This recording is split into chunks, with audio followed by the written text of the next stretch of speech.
Hey guys, this is No Solution. I'm Scott, and this is going to be a contest entry for Anthony and Cody at Metal Miners, reaching 1,000 subs. They're well over that by now. Congratulations, guys. But first, take care of some business at the top. I'm doing a live stream on Sunday, Easter Sunday, at 5 p.m. Eastern. So on the East Coast, you have time to choke down a disgusting piece of ham and then tell your family, get lost. I got to watch two middle-aged guys show records they bought. So that'll be that. Hope to see you there. Yeah, like I said, just kind of a laid-back deal, just kind of showing things we picked up and things we've been listening to. But, who knows? It might get crazy. Maybe we'll start shooting and we'll start burying other channels beneath the earth. Who knows? Probably not. But yeah, come hang out with us. Should be fun. All right, so yeah, Metal Miners, Anthony and Cody, love the channel, love watching all the updates. Mostly Anthony nowadays, as Cody's life is taking him in different directions, but Anthony is just a fountain of knowledge about underground death metal. Always shows stuff I don't know, and a lot of times I've never even heard of, and I just really like his passion for it. So yeah, well deserved on 1,000 subs, and he was nice enough to send me this shirt, which I really enjoy. What was that old thing from frickin' some movie from the '90s? Don't wear the shirt of the band you're going to see, but I don't care. Metal Miners, I gotta rep it. Okay, so the contest is ABC 123. So 6 questions. So we'll just get right into it. The first question, A. Your favorite album. I always stress out about this, and fucking who cares? There's not a test. I can change right after this video, but I'll just show one of my favorite albums. This is In Absentia from Porcupine Tree. I guess you would say a progressive rock band from England. This was their 2002, 2001, 2002 release. And probably the most representative of what Porcupine Tree does. They have heavy songs, they have lighter songs, they can go off on like kind of prog tangents a bit. But yeah, front to back, this is just a classic album. And I got into them before this album, but this was like the newest release from after I got into them, and I got to see them on like a promotional tour before the album, play in this tiny club, which would never happen again. So that was really awesome. This is the 4-disc super fancy set. It's got demos on it and bonus material, B-sides and whatnot. If you haven't heard Porcupine Tree, I would say start here. I think this is kind of one of the more accessible albums. So In Absentia by Porcupine Tree, one of my favorite albums. All right, and question 2, B, your favorite band or bands? Again, I could freak out. Obviously, my favorite band is Marillion, but I'll sneak them in later. Everyone's heard me babble about Marillion too much anyway. So I chose 2 bands. I chose a black metal band and a kind of death metal band, former death metal band. So the death metal band is Paradise Lost. Started out as a death doom band, went more into kind of the hard rock, gothic rock territory, then went way off the rails and did like a Depeche Mode style electronic album, then kind of started working their way back to where now they're pretty much back in the death doom territory again. I've enjoyed their whole discography, the whole journey. Yes, I even like Host. Probably was a misstep, but I still like it. This is a set that came out in 2021 from Peaceville, The Lost and the Painless. It is a 6 CD and 1 DVD set. This basically contains everything from the demos through Gothic, their second album. So we've got the demo disc, Lost Paradise, Gothic, the Gothic EP, and then 2 live discs, and then a DVD of live stuff as well. And so I got a shitty bookmark in there because it comes with this huge book with long write-up interviews and whatnot. And what's cool about this is David Gelke did a Paradise Lost book not too long ago, like around this time, and this is a totally different write-up. they didn't use anything from that. It's a different writer and everything. So I would say if you're a Paradise Lost freak, this is a must. And if you've never checked them out, this might be a good place to start if you're into the Death Doom kind of stuff. And my black metal one, I chose Nocturnal Mordum from Ukraine. Trevor had just shown this in his blue video, the Lunar Poetry album. So that got that on my mind. This is the kind of deluxe box set deal.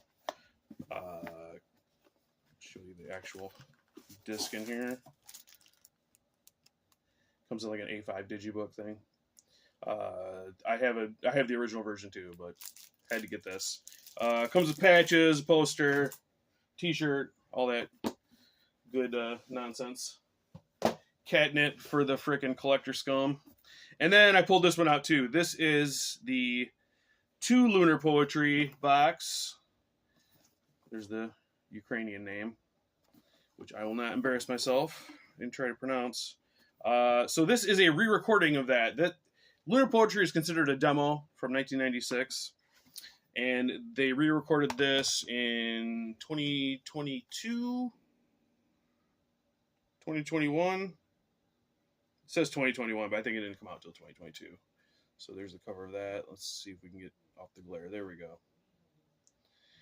So it's really interesting to hear the band, almost 30 years apart, performing the same material, but how different it is. The first one obviously is very raw pagan black metal. And then this, a lot of rearrangements. Obviously they're, better musicians, the ones that are in the band. And actually, it might just be the one dude, Vargoth, who is carried over, but better musicians, adds a lot more instrumentation on this. So this is kind of the more grandiose version. I really like this, but you can't beat the atmosphere of the first one either. So either one, I would say check out. And pretty much all their albums are worth checking out. So Nocturnal Mordum from Ukraine is another of my favorite bands. All right, C. This might have been the hardest one. Favorite cover art or artist? Obviously, my first thought was Mark Riddick, being kind of the hot, popular guy right now. But he's been shown quite a bit, so I'm going to go a different route then. I'll start with Shagrat, who isn't as well known. He's a member of Acid Witch, and then does their cover art.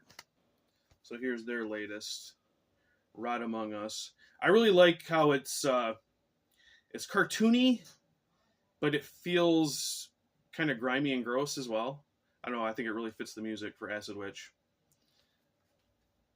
So yeah, that is the Acid Witch one, but he also does art for other bands.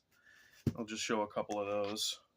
There's the latest Bone Hunter album that he did the art for. A lot of I don't know, something about the cartoon aspect, but so much detail in there as well, and you can just kind of stare at it. I kind of want to get this on vinyl just to be able to look at the cover in more detail. Also, album from Barbarian. To Know God Do I Kneel, or to Know God Shall I Kneel. And Morbid Cross, a band from Philly that Dreadful Rick got me into.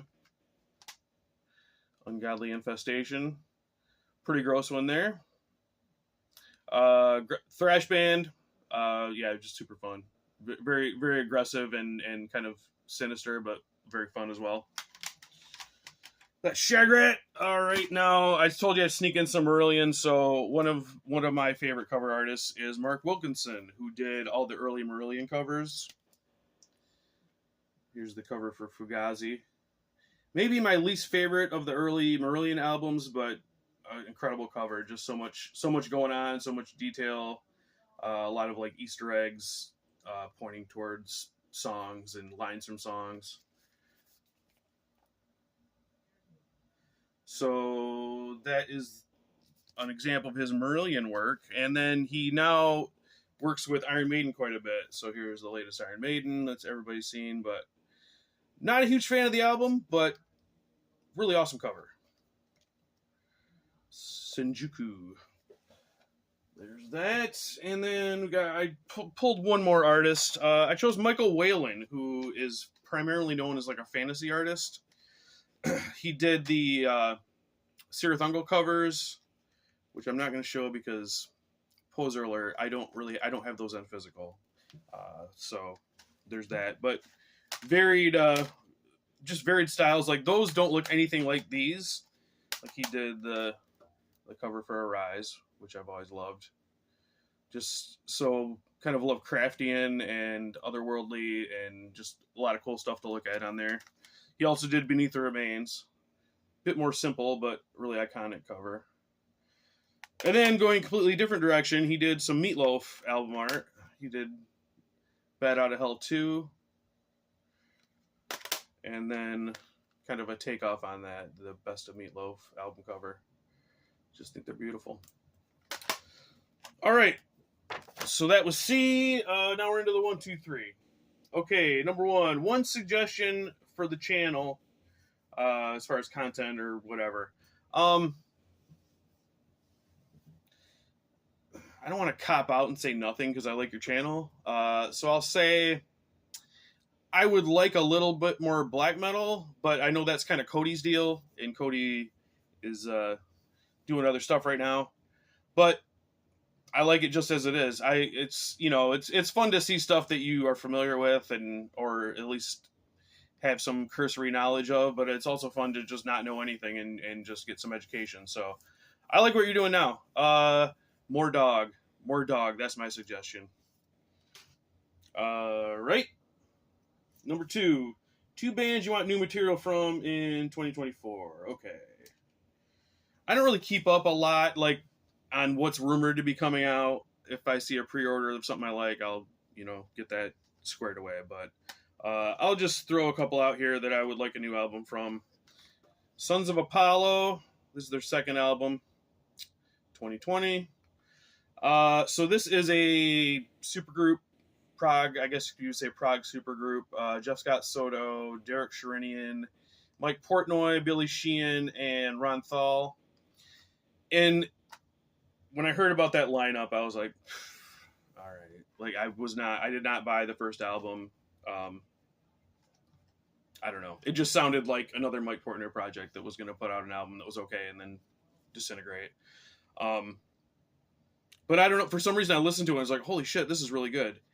It's not just Prague wankery. It's a lot of really good songwriting, some bluesy stuff, some hard rock stuff. And then they do get into, kind of the Prague epic territory as well. And I saw them live. One of the last few shows I saw before COVID in a super packed place, and they were just incredible. So it's been a while. I know everyone's busy with their other projects, but I would like another album from Sons of Apollo. And I chose Japan's Sabat, the good Sabat. That was a shot at Trevor. Sorry, Trevor. So this is their last full-length album in 2011, Sabbath Trinity. There's no shortage of Sabat releases. It's probably neck and neck with Nunslaughter of who has the longer page on Metal Archives, just constant splits. And almost all of their splits are live stuff. And, I'll pick them up now and then, but I don't need a 15th live version of Blackfire. So I would really like an album new material from them. They're going to be at Metal Threat Fest in October. I'm super stoked to see them. Didn't know if I ever would, so that's going to be awesome. And number 3 favorites from 2023. So luckily, I have 3 that were not on my 2023 list.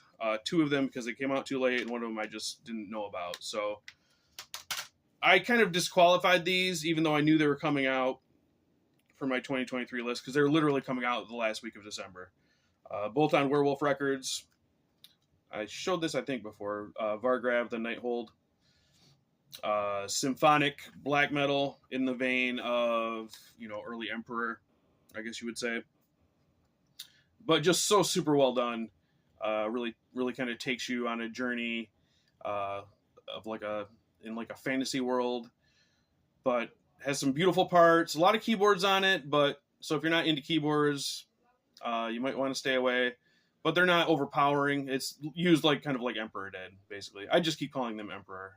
I mean, it's the easiest, laziest thing to say, but if you like that early style, you're gonna really like Bargrav. And I really like their first album. Second album didn't do a whole lot for me, but I think they're all the way back on this one. And Werewolf does vocals on this one, which is a cool addition. And then another one from Werewolf Records is White Death, Iconoclast. I really like that cover. I think it's super cool. The inverted cross and the dead rats.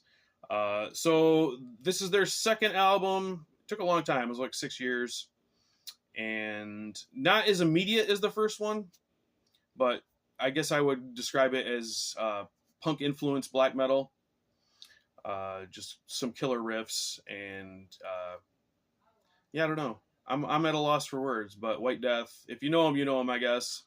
But if you haven't, I would say check out the first album first, because I think that one will grab you right away. But Iconoclast is very good as well, and I was not disappointed after that long wait.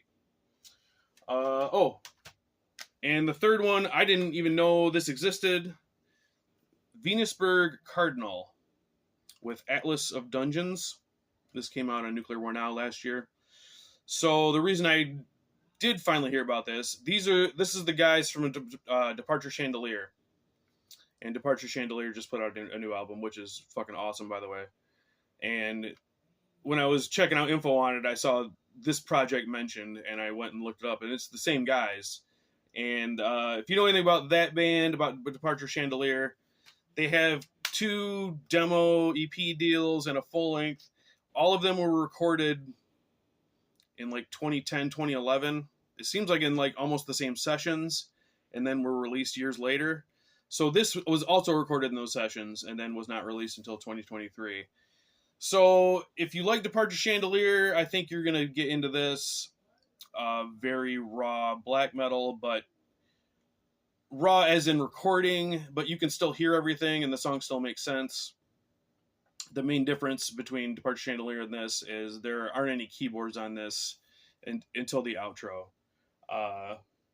They describe it as antique black metal, and that's kind of what it sounds like. It sounds like you're in a musty, cobweb-covered basement.